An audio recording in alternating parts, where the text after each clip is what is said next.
lugar melhor do que esse para meditar na palavra de Deus, eu escolhi essa paisagem. Na sala de aula do deserto.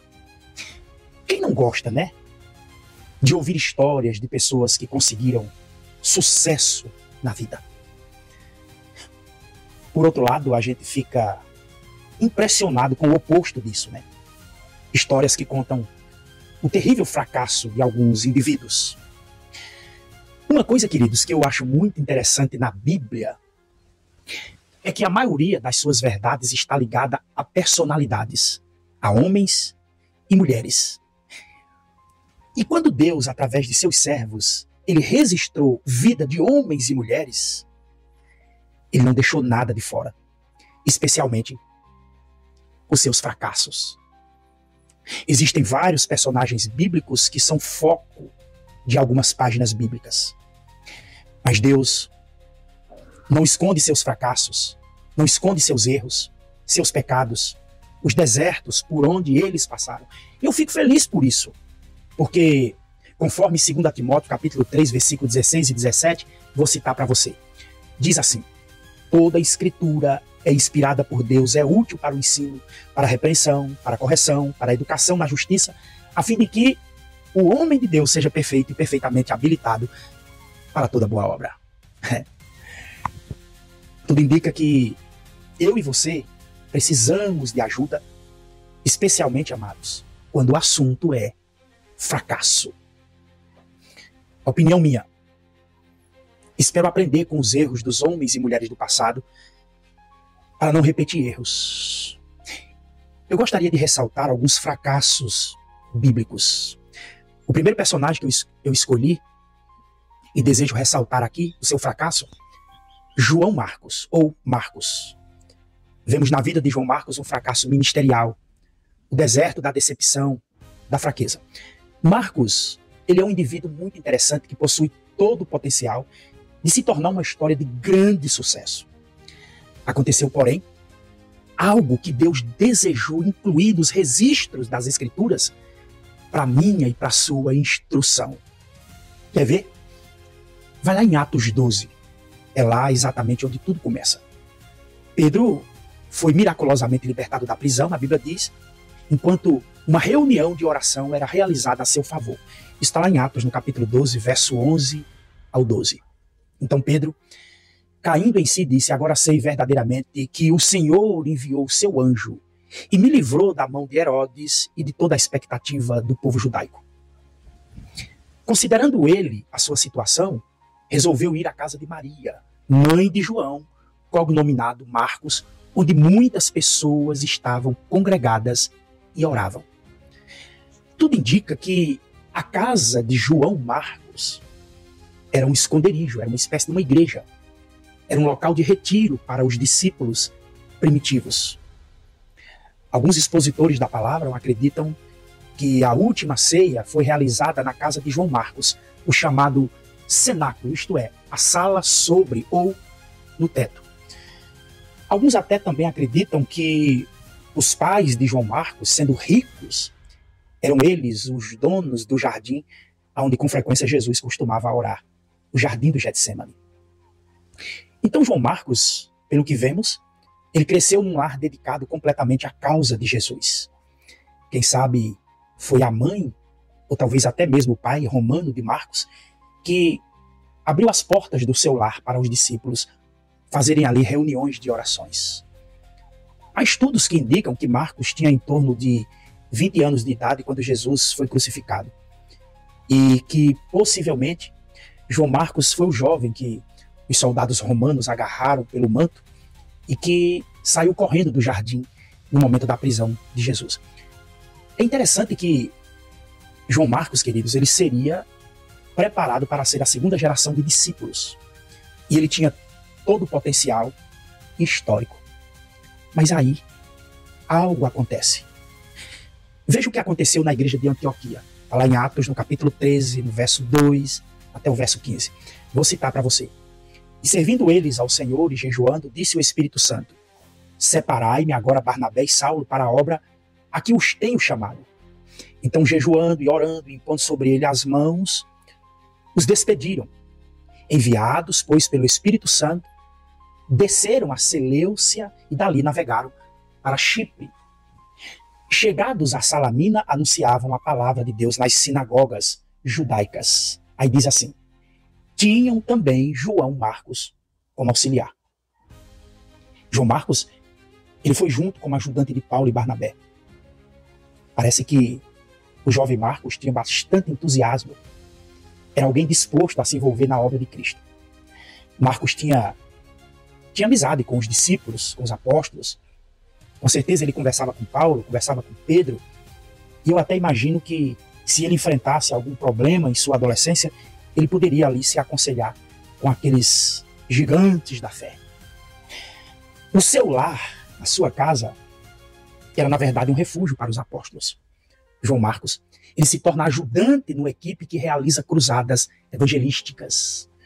Alguns até sugerem, e eu creio que isso faz sentido, que João Marcos, ele realizava os estudos com os adolescentes, com os jovens, enquanto que Paulo e Barnabé pregavam aos adultos.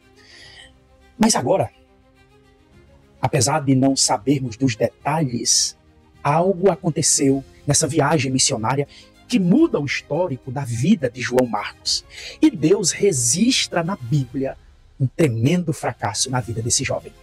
Um fracasso no ministério. Vai lá em Atos, no capítulo 13, verso 13. Vou citar para você. E navegando de Pafos, Paulo e seus companheiros dirigiram-se a Perge de Panfilha.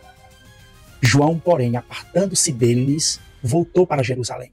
Aí você vai lá para Atos, no capítulo 15, verso 36 e 38, onde vemos mais detalhes sobre o que realmente aconteceu. Diz assim: alguns dias depois, disse Paulo a Barnabé: voltemos agora para visitar os irmãos por todas as cidades nas quais anunciamos a palavra do Senhor, para ver como passam. E Barnabé queria levar também a João, chamado Marcos. Olha, mas Paulo não achava justo levarem aquele que se afastara desde a Panfilha, não os acompanhando no trabalho. João Marcos abandona a equipe missionária em Panfilha. Quem sabe, talvez, minha opinião, ele tinha pensado que por haver andado com os apóstolos e por saber que tinham poder para realizar milagres, o seu ministério seria tão poderoso quanto o deles. Essa é a minha opinião. Na verdade, nós não sabemos o que aconteceu. Mas, quando enfrenta talvez a pressão de multidões, João Marcos se depara com resultados inesperados. E aí, por algum motivo, ele abandona a equipe missionária e agora Paulo diz: de jeito nenhum levarei João Marcos comigo novamente. Podemos imaginar os problemas causados por esse abandono, pela deserção de João Marcos. Talvez pessoas que tinham acabado de se converter ouvem, de repente, que João Marcos abandonou o seu chamado, abandonou o ministério. E assim, ele entra para a história como um fracassado no ministério. Eu penso lá no Salmo 78, verso 9, 8 e 9, que diz assim: os filhos de Efraim, embora armados de arco, bateram em retirada no dia do combate. Mas também, amados, eu penso em nós como aplicação desse texto. Como assim, pastor? Quantos de nós temos tanto ensinamento, treinamento, conhecimento, sabemos mais da palavra, talvez, do que muitos? Temos tantos recursos à nossa disposição, espiritualmente falando, nossos arcos estão prontos, as nossas flechas estão afiadas, as nossas orações com eloquência sobem ao céu e a aparência é excelente. Mas aí, no dia da batalha, quando vem as pressões, quando vem o problema, quando as coisas começam a ficar difíceis, quando vem as humilhações no trabalho, na igreja, será que desertamos temendo o ridículo?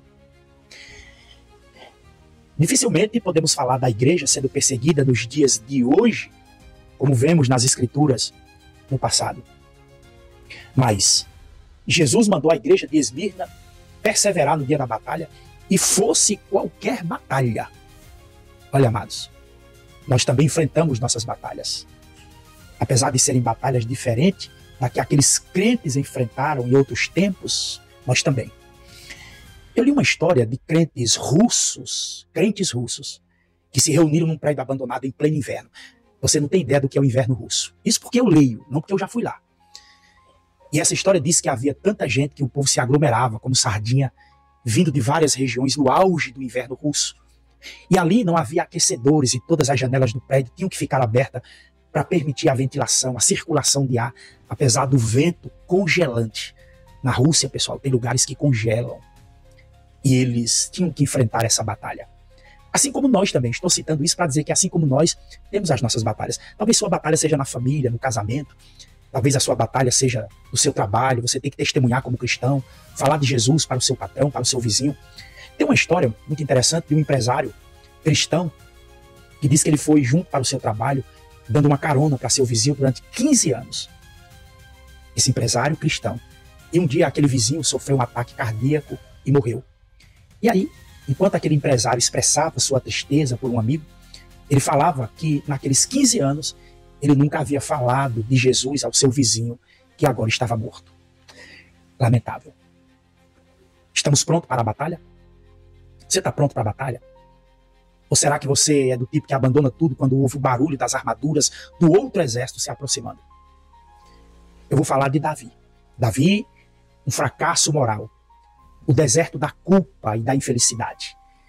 Não é um fracasso ministerial. Não. Davi não é um covarde. Mas alguém que findou no deserto da culpa e da infelicidade. Davi, queridos, ele foi um homem que fracassou no âmbito moral. Como Davi era diferente de Marcos. Não havia em Davi nenhuma fagulha de covardia. Davi foi alguém que tinha encarado animais selvagens apenas com uma baladeira, o chamado estilingue na mão. E você talvez lembre de como ele falou ousadamente ao exército de Israel, um exército que tinha permanecido calado por meses, porque os filisteus eles tinham uma arma secreta chamada Golias, um gigante. Aquele gigante desfilava todos os dias diante do exército de Israel e dizia: quem irá me encarar num duelo? E ninguém se prontificava. Até que um dia, um adolescente com um estilingue balançando na cintura, pendurado, ou talvez no bolso, Davi chega para trazer comida aos irmãos e ele simplesmente escuta as palavras do filisteu. E ele pensa: bom, eu acho que agora chegou a hora de alguém enfrentar esse camarada. E aí, para surpresa de todos, Davi desce ao vale e olha o que ele diz para o gigante: antes mesmo do pôr do sol, arrancarei a sua cabeça e darei a sua carne às aves do céu. Davi era um homem que em nome de Deus lutaria contra um inimigo como Golias. Entretanto, amados, ele se tornou um fracasso moral. O homem considerado como a menina dos olhos de Deus, o homem considerado o coração de Deus, o homem que escreveria profundas expressões de adoração, um dia ele se viu no deserto. O deserto da culpa, o deserto da infelicidade. E lá no Salmo 32 e 51, é lá que nós lemos as palavras de Davi que estão ligadas ao seu fracasso moral.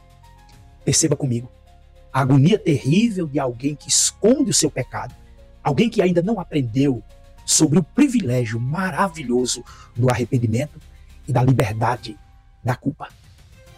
Veja o Salmo 32, verso 3 e 4.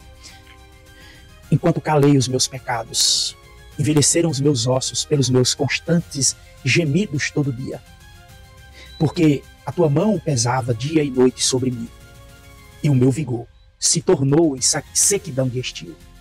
Meu Deus, que deserto, quanta infelicidade. Mas veja o que aconteceu lá no Salmo 51. Em seu deserto de culpa, de infelicidade, Davi, queridos, ele aprendeu e se dispôs a se arrepender. E aí nós lemos no Salmo 51, verso de 1 a 4, parte A. Ele diz: compadece-te de mim, ó Deus, segundo a tua benignidade e segundo a multidão das tuas misericórdias. Apaga as minhas transgressões. Lava-me completamente da minha iniquidade e purifica-me do meu pecado. Pois eu conheço as minhas transgressões e o meu pecado está sempre diante de mim. Pequei contra ti somente, e fiz o que é mal perante os teus olhos. Aí se você pular lá para o verso 10 e 12, parte A, ele diz assim: cria em mim, ó Deus, um coração puro, e renova dentro de mim um espírito inabalável. Não me repulses da tua presença, nem me retires o teu Santo Espírito. Restitui-me a alegria da tua salvação. Tá ouvindo aí, né? Não tem problema.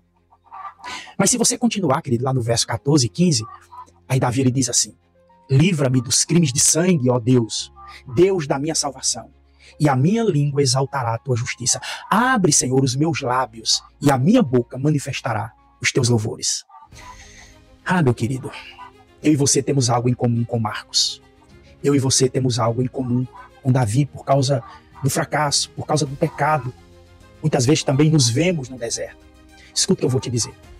Talvez hoje você está passando pelo deserto da culpa. Talvez hoje você está passando pelo deserto da infelicidade, da decepção, da fraqueza. Mas escuta, Deus o conduziu a esse deserto não para abandoná-lo aí. Deus o conduziu a esse deserto para ensiná-lo aí. É nesse lugar que Deus recebe nossa atenção sem distração alguma. Escute, Davi escondeu seu pecado por um tempo. Por um tempo tudo era segredo. Ele pensou que ninguém sabia. Contudo, querido, ele nos revela o que se passava em seu interior enquanto isso. Quando ele diz assim: a minha alma, meu corpo, minha mente desfaleciam. Vamos falar de Moisés. Moisés, um fracasso metodológico, o deserto da obscuridade e do silêncio. E aqui nós chegamos ao personagem que é o foco dessa mensagem que eu gostaria de deixar para você. Moisés, ele se vê no deserto da obscuridade, do silêncio, em Êxodo 2. Não há dúvida alguma de que Moisés, amados, ele é o homem que Deus escolheu para libertar os hebreus da escravidão no Egito. Moisés foi treinado no palácio de Faraó, treinado a entender um sistema legal que um dia seria útil ao registrar os oráculos de Deus na forma da lei que temos hoje. Olha que coisa grande. Ele era o príncipe do palácio. Ele aprendeu todo o conhecimento. Ele aprendeu toda a sabedoria do Egito. Mas ele não tinha aprendido a sabedoria de Deus. E aí ele pensou que a hora tinha chegado. Talvez pensou assim: instigarei o meu plano para libertar os israelitas. Aí o texto diz que Moisés, ele mata um egípcio, esconde o seu corpo na areia.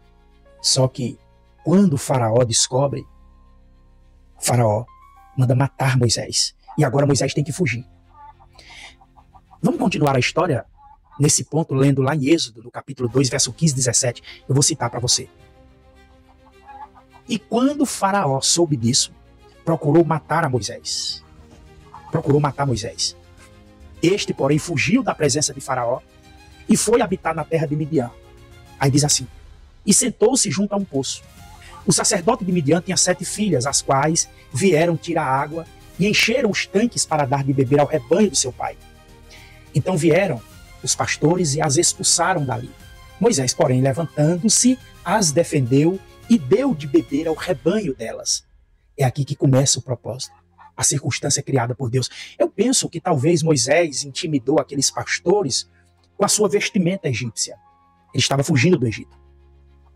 E esse texto também indica para nós que o sacerdote de Midian desfrutava de pouquíssimo respeito por parte do povo daquela terra. Olhe que os homens iam expulsar as filhas do sacerdote, tomar as águas que elas tinham tirado do poço para dar aos seus animais e dar de beber às suas próprias ovelhas. Mas continue. Lá no verso 18 até o verso 19. Quando elas voltam a Reuel, que é Jetro, seu pai, aí ele lhes faz uma pergunta. Ele diz assim: como é que hoje voltastes tão cedo? Aí elas respondem: um egípcio nos livrou das mãos dos pastores e ainda tirou água para nós e deu de beber ao rebanho. A reação de Jetro no verso 20 é muito interessante. Ele faz 2 perguntas curtas às suas filhas. Ele perguntou às suas filhas: onde está ele? Por que deixaste lá o homem? Chamai-o para que coma pão. Ou seja, esse é o tipo de homem que nós desejamos ter por perto. Olha o propósito de Deus. Provavelmente Jetro pensa assim: quem sabe, talvez esse homem se torne um futuro genro. Então, Jetro convida Moisés. E de fato lemos nos versos 21 e 22. Então, Moisés concordou em morar com aquele homem, o qual lhe deu a sua filha Zípora. E ela deu um filho a quem ele chamou Gerson, porque disse: peregrino sou em terra estrangeira. Presta atenção. Não ignore a agonia da alma de Moisés. Ele é o príncipe do palácio, o libertador daquele que crê conforme a semente que foi plantada em seu coração pela sua mãe, aquele que lideraria o povo hebreu a um êxodo do Egito. Contudo, amados, nesse exato momento, Moisés provavelmente se sente um desastre, um fracasso. Talvez ele pensa ser um desperdício eterno. Moisés arma sua tenda na região arenosa e empoeirada de Midian. Aquele homem que antes tinha toda a riqueza, tinha tudo na palma das suas mãos. Agora, ele vai trabalhar como um pastor para seu sogro, vai morar numa tenda conectado à tenda do seu sogro. E aqui está Moisés, o filho da filha de Faraó. Um fracasso por causa dos seus métodos. Eu fico feliz que Deus planejou que aprendêssemos com os fracassos desses homens, porque temos muito a aprender. Talvez o mundo diria: não, vamos esconder isso da vida de Moisés, essas partes. De fato, as tradições orais deixam de fora os pecados hediondos dos seus antepassados. Não, não queremos ouvir isso, não vamos falar sobre essas coisas. Mas Deus não. O Senhor, ele diz assim: eu quero que você ouça, eu quero que você saiba, para que você aprenda. Eu li uma história, você pode até não acreditar no que aconteceu, eu li sobre isso, mas é uma história verídica. É uma história de uma mulher muito rica, uma mulher de proeminência, e essa mulher ela decidiu escrever sobre seus ancestrais, sobre os seus antepassados. E ela tinha muito orgulho das pessoas em sua árvore genealógica, a sua geração passada. Então, ela paga um alto preço a um escritor, ela contratou um escritor famoso para escrever o livro, né, contando a história das suas gerações. E não demorou muito para que aquele escritor descobrisse que um dos avós dessa mulher havia sido um homicida, um assassino, só que ninguém sabia de nada, apesar de encoberto por muitos anos. E ele descobriu que um dos avós dela havia sido condenado e morto numa cadeira elétrica. Ah, meu amigo, quando essa mulher soube disso, ela ficou desesperada e ela disse para o escritor: bom, não inclua isso no livro. Isso vai manchar, vai macular a minha reputação. O escritor, porém, replicou para sua credibilidade: não preciso incluir isso também, que a senhora está me pedindo? Aquela mulher, ela insistiu. E ela disse: eu pagarei o dobro se você incluir esse desastre no livro, mas de uma forma sutil, sem que ninguém perceba o que de fato aconteceu a esse meu ancestral. Aí sabe o que ele escreveu? Eu vou ler o que ele escreveu para você. Ele escreveu assim: um de seus avós ocupou a cadeira do curso de elétrica numa das universidades mais famosas da época. E ele era tão apegado à sua posição que literalmente morreu preso na cadeira. Que disfarce, não é? E é isso, querido. Isso é normal. Nós não queremos que as pessoas saibam dos escândalos na nossa família, histórias escabrosas dos nossos antepassados. Queremos encobrir coisas desse tipo. Mas Deus diz: não, conte isso também. Não, pelo contrário, eu quero que os crentes aprendam justamente com esse erro. Eu vou encerrar. Quantas lições aprendidas no deserto? Eu quero destacar aqui as 3 lições que aprendemos nos desertos, com a vida desses homens, com os fracassos desses homens. Com o fracasso de Moisés, nós aprendemos a importância da dependência de Deus.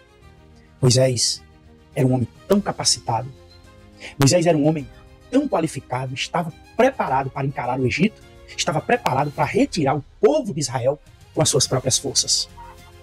Mas ele tinha que aprender que teria que ir não na sua força, mas na força de Deus, na dependência de Deus. Será que Moisés aprendeu isso? Aqui está ele, né? No deserto de Midian, deprimido, desencorajado, pastoreando ovelhas. Ele dá ao seu primeiro filho, né, um nome que podemos imaginá-lo chorando. Gerson. Sabe o significado de Gerson? Gerson significa: eu sou imigrante aqui. Eu sou um estranho nesse lugar. Esse é o significado. Mas aí, alguma coisa acontece na vida de Moisés. Porque ao seu segundo filho ele dá o nome de Eliezer. Eliezer, que significa Deus é o meu socorro. Ou seja, Moisés aprendeu no deserto que dependência é muito mais importante do que autossuficiência. No meio daquela tribulação, Moisés reajustaria o foco da sua atenção para Deus, que é o seu socorro. Com o fracasso de Davi, nós aprendemos a importância do arrependimento. Davi, queridos, ele foi um homem que buscou esconder o seu pecado. Um homem que tentou viver com a terrível culpa por haver violado o conselho de Deus, a vontade de Deus. No Salmo 51, ele finalmente revela os segredos íntimos da sua alma. No verso 4 e 12, quando ele diz, pequei contra ti somente pequei. Restitui-me a alegria da tua salvação. Meu amigo, se você está num deserto como Moisés e Davi, talvez Deus esteja tentando ensiná-lo a dependência ou conduzir você ao arrependimento. Com o fracasso de João Marcos, a gente aprende a importância da perseverança. Olha só, o mesmo Marcos que um dia fracassou no serviço de Cristo, esse mesmo Marcos, ele acabou escrevendo o segundo evangelho, Evangelho de Marcos, no Novo Testamento. E nesse testamento ele enfatiza uma coisa sobre a vida de Jesus, que Jesus foi o servo de Deus. Alguma coisa aconteceu na vida de João Marcos. E eu desejo contar a você o que creio que realmente aconteceu. A primeira pista aparece lá em Colossenses. Por 18 anos, Marcos praticamente sumiu de cena. Ele desaparece. Nós não ouvimos mais falar sobre ele. Não vemos. Não há referência alguma sobre ele. Aí agora, 18 anos depois, algo aconteceu que Paulo escreve em Colossenses, no capítulo 4, verso 10, assim. Saúdo-vos, Aristarco, prisioneiro comigo, e Marcos, primo de Barnabé, sobre quem recebeste instruções. Se ele for ter convosco, acolhei-o. Se ele for ter convosco, acolhei-o. Opa, antes Paulo não queria João Marcos por perto. Agora ele diz aos Colossenses, se Marcos for, recebam-no com fervor. O que aconteceu? Vai lá em 2 Timóteo capítulo 4. O apóstolo Paulo escreve de dentro de uma cela da prisão e ele diz assim, no verso 9 e 11. Procura vir ter comigo depressa, porque Demas, tendo amado o presente século, abandonou e se foi para a Tessalônica. Crescente foi para a Galácia, Tito para a Dalmácia. Somente Lucas está comigo. Aí ele diz, toma contigo Marcos e traze-o, pois me é útil para o ministério. Paulo escrevendo, Marcos me é útil, quando antes ele havia sido um detrimento. Tinha causado problemas e dissensão. Agora, nos dias finais da vida de Paulo, ele diz, quero ver João Marcos, porque ele é útil para o meu ministério. E eu creio que um verso em 1 Pedro 5 amarra todas essas coisas. Mas antes de ler 1 Pedro 5, deixa eu fazer uma última aplicação que podemos aprender com esses 3 fracassos. Preste atenção. Creio que podemos aprender o valor de ouvir no deserto, quando sinto o peso da culpa do pecado, quando abandonei o conselho de Deus, quando estou tomado de infelicidade, onde há solidão e silêncio. É aí que Deus fala.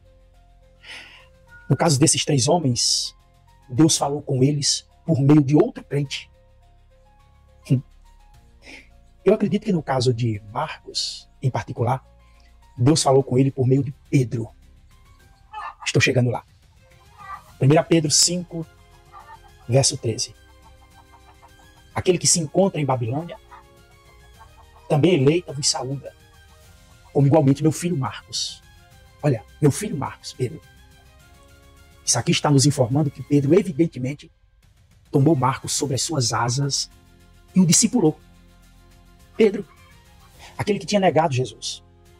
Pedro, aquele que tinha fugido quando a batalha começou. Esse Pedro agora ajuda Marcos. O termo filho aqui é um termo de discipulado. Ele diz: Marcos é o meu filho. Em algum lugar no deserto, Deus colocou Marcos e Pedro lado a lado. Talvez Marcos estivesse pensando que era um fracassado. Talvez Marcos estava pronto a desistir, mas Pedro se aproxima e diz: olha, eu também fracassei. Me deixe lhe mostrar como perseverar em meio ao fracasso pelo nome de Jesus Cristo. Da mesma forma, Davi estava no deserto quando o profeta Natan entrou em seu palácio e o confrontou com a história de um homem que rouba a ovelha do seu vizinho. Aí Davi, ao invés de se justificar e se defender, não. Ele ouve. E por causa disso ele se arrepende. No caso de Moisés, creio que acabou tendo um sogro, Jetro, que era um sacerdote piedoso. E posteriormente nós vemos que Jetro dava conselhos a Moisés em como liderar o povo na fuga do Egito. Queridos, Deus tinha enviado Moisés a um deserto. Eu amo essa frase. Deus tinha enviado Moisés a um deserto onde o silêncio do Senhor era alto demais para ele conseguir ouvir alguma coisa. Mas no meio do deserto havia um sacerdote piedoso que reajustou o foco de Moisés. Quem foi que Deus colocou em sua vida? Talvez um parente, um amigo, um crente, um pastor, um pregador, alguém que proclama o conselho de Deus para você. Você o escuta? Você o ouve? Esses 3 homens ouviram. E como resultado, a pena de Moisés escreveu 5 livros do Antigo Testamento. E como resultado, a pena de Davi escreveu salmos de adoração a Deus. E a pena de Marcos escreveu o 2º Evangelho. Fracasso, deserto, não significa que o fim chegou. Se pela graça de Deus conseguirmos ouvir e aprender, o deserto é o começo da perseverança, da dependência e do arrependimento. Deus abençoe a sua vida. Me perdoa pela demora, mas falar de Jesus é tão gostoso. Saúde e paz.